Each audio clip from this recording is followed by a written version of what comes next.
All right, joining me today is Anthony Totri of PHNX Sun Devils with PHNX Sports. And we're going to break down the Iowa State ASU Big 12 championship game. Anthony, how are we doing with the phenomenal backdrop? I love it, man. Absolutely love it. Thanks so much for having me on. Obviously, a big week for Arizona State and Iowa State, man. It is. It's huge. We talked about it all week. This may be last week was right up there for top 5 games in Iowa State history, but this one might just top it. Is it the same over there for Arizona State? Yeah, I think there are a couple of games that you could point to for Arizona State in the history. You look back to 1996. There's obviously some massive games there. This game, I would say, probably falls right in between or right behind probably when Arizona State took down number 1 Nebraska, shut them out 19-0. So if you win on Saturday, then it's probably going to be pretty hard to put this at number 2. Yeah, I'd have to agree. Obviously, first year in the Big 12, so looking to make some noise there. I'd just like to touch on it really quick because I haven't really had a lot of correspondence with Arizona on this one. Thoughts on the Big 12, I guess, getting 2 teams into the college football playoff? We don't have to dive into all the rankings. I feel like both these teams are solid. I don't know if maybe both aren't good enough to get in, but if Arizona State loses, do they have a case? Like, they're not probably going to make it, but should they? Probably not. I'm not a fan of any 3-loss team getting into the 12-team playoff. Maybe if you expand to 16, but I think it should be reserved, obviously, for conference champions. If you find yourself as a 3-loss conference champion, which none of the Power 4 conferences right now are going to be in that case, then I don't think 3-loss teams should be among the top 12 in college football. So that's where I stand on that, and that's obviously kind of a shot at Bama, Ole Miss, and South Carolina, some of those teams. Also not a giant fan of Mountain West schools that haven't really played anybody in the Power 4 level being ranked above. But for Iowa State and Arizona State, all you can do, it's pretty simple. You win and you're in. Yeah, couldn't agree more, honestly. The layout of the Big 12 or the Power 4 getting into that top 12, it's a weird situation, obviously, first year of that, but I think it's a great parallel to last year, Arizona State, that is. Jordan Travis, I think it was last year for FSU, gets hurt and FSU doesn't get in. This year, Jordan Tyson for Arizona State hurt right before this game, going to be a huge point. Just in this game in general, you could point to either the pass game or the run game.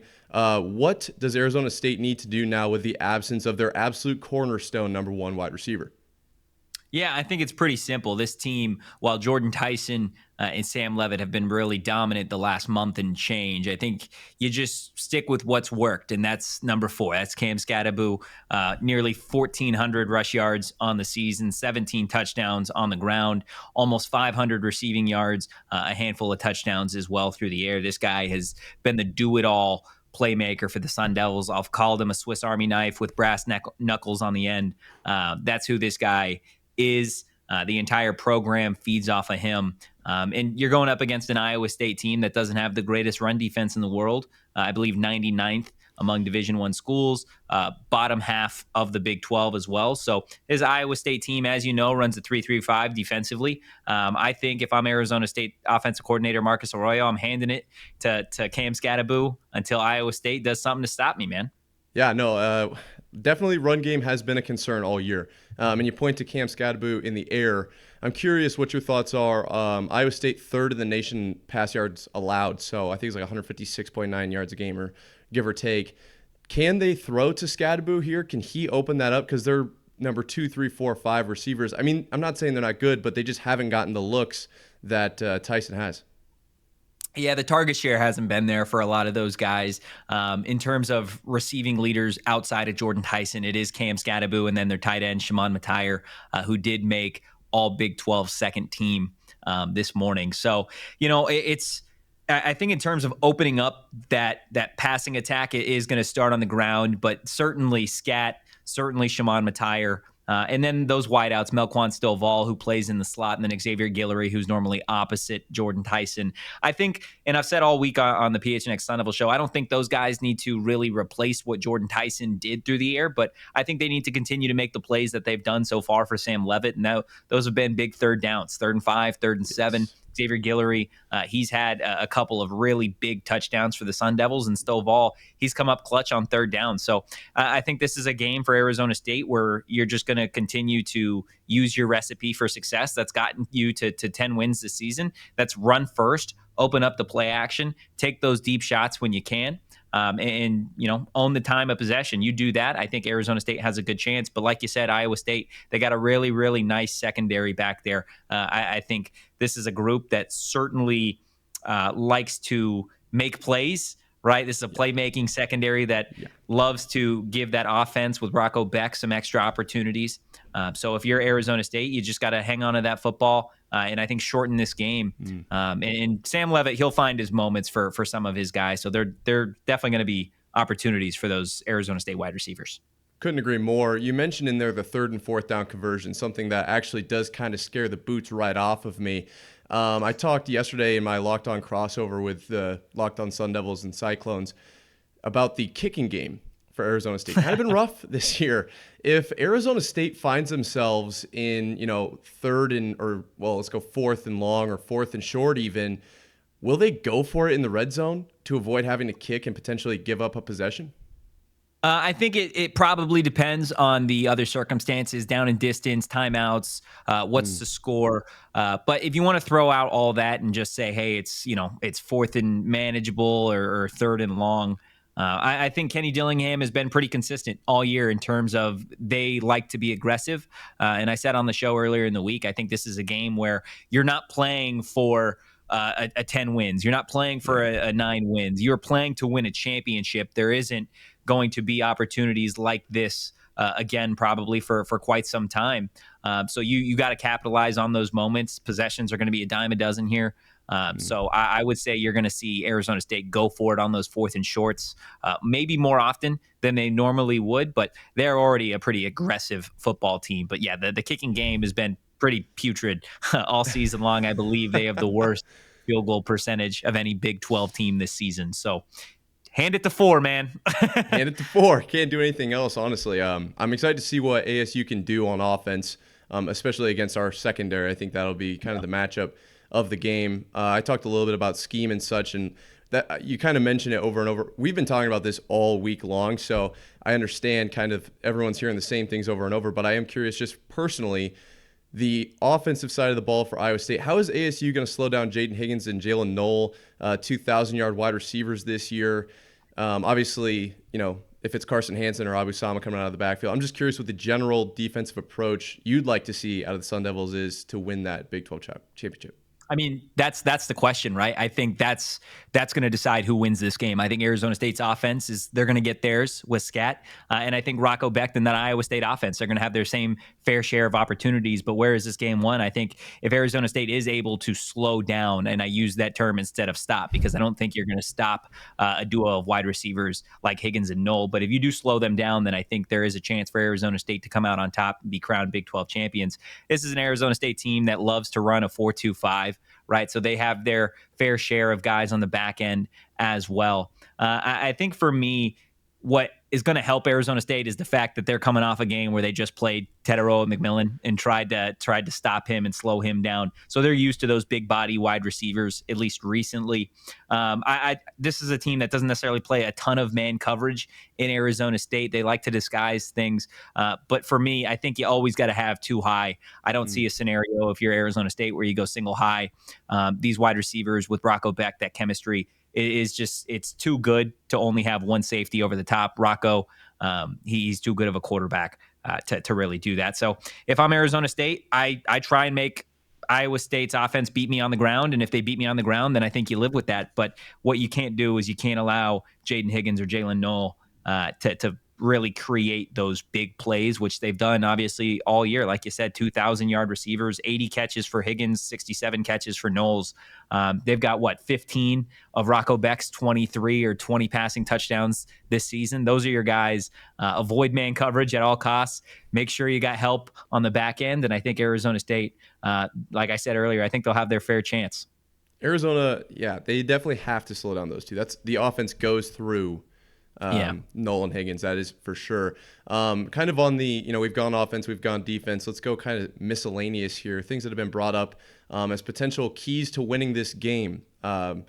Possession of, time of possession, maybe turnover battle, and then last but not least, special teams. Obviously, we mentioned it with the kicking there. I personally picked turnover battle. Iowa State's plus 10, I think, on the year, and that's been huge in a lot of our games. And then the special teams wise, the block kick against Kansas State last week proved to be quite pivotal. And I think if the special teams field is completely flat, we might not have that leg up in this game.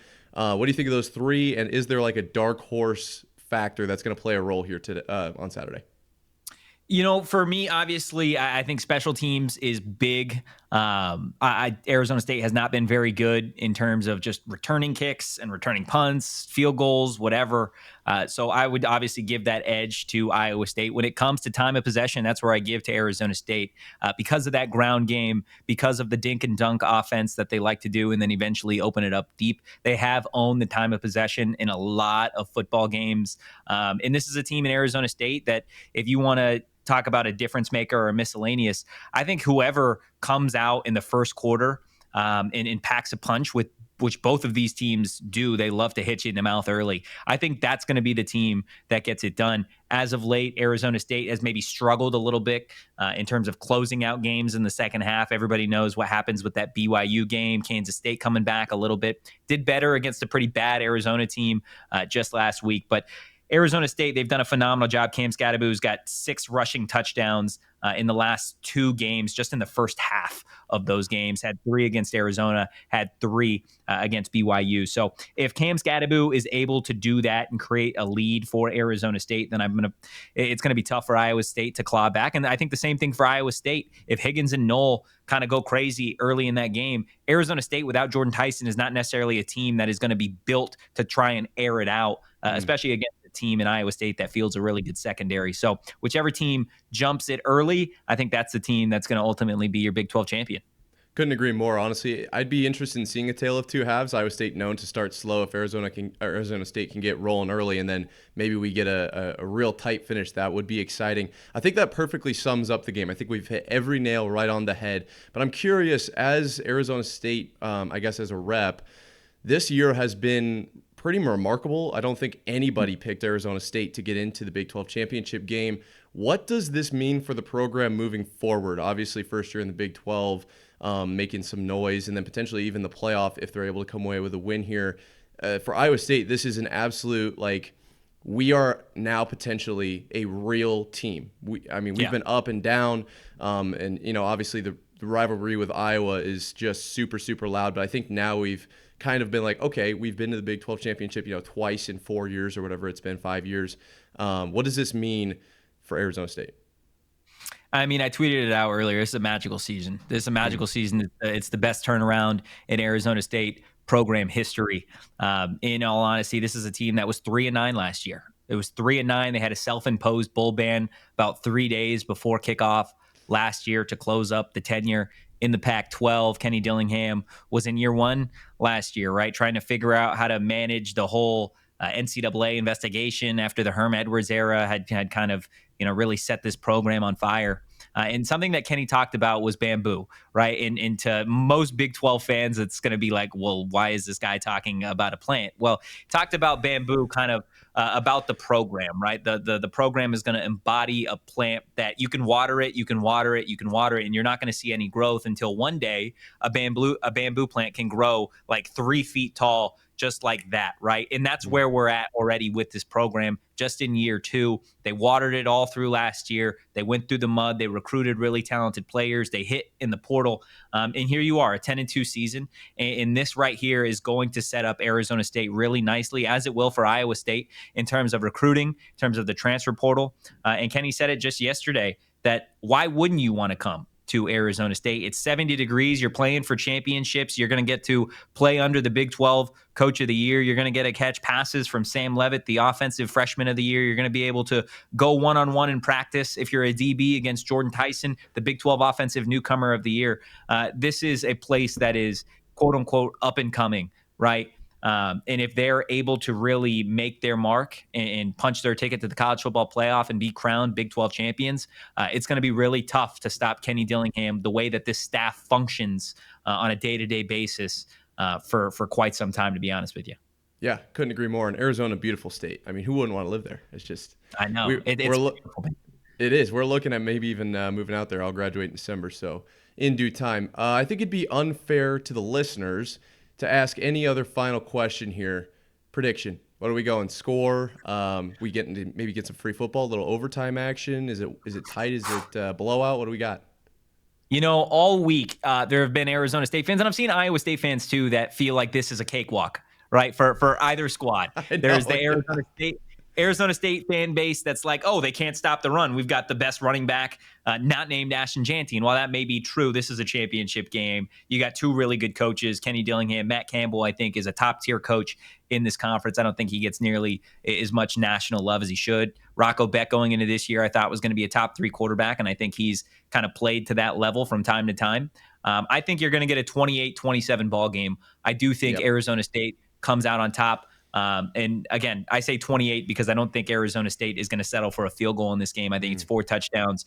But I think I could see this going completely either way, 28-27 in favor of Iowa State. I just like the idea from Arizona State's perspective. They've been playing really hot, really fast. And at the end of the game, if they do have a possession, if they do have the ball and Iowa State's defense needs to make a stop, I'm taking Cam Scadaboo to get a first down over just about any defense in the country when the game's on the line. So I'll say 28-27 Sun Devils. I don't hate it. And that's just electric football. Either way, I've been saying all week that this is going to be an awesome game, one of the best championship games. Really quickly, I'm curious on your take with Scadaboo. You mentioned one of the best run. I think he's right behind Jeanty, just absolute beast. I don't necessarily, I mean, if you want to give your take on Hunter versus Jeanty, that's very polarizing right now. But in any other year, would Scadaboo win this? He's been unreal. He has been unreal. I don't think he would win it any other year. I think this year with Jeanty, I think this is the closest you're going to see a running back get to win the Heisman in quite some time.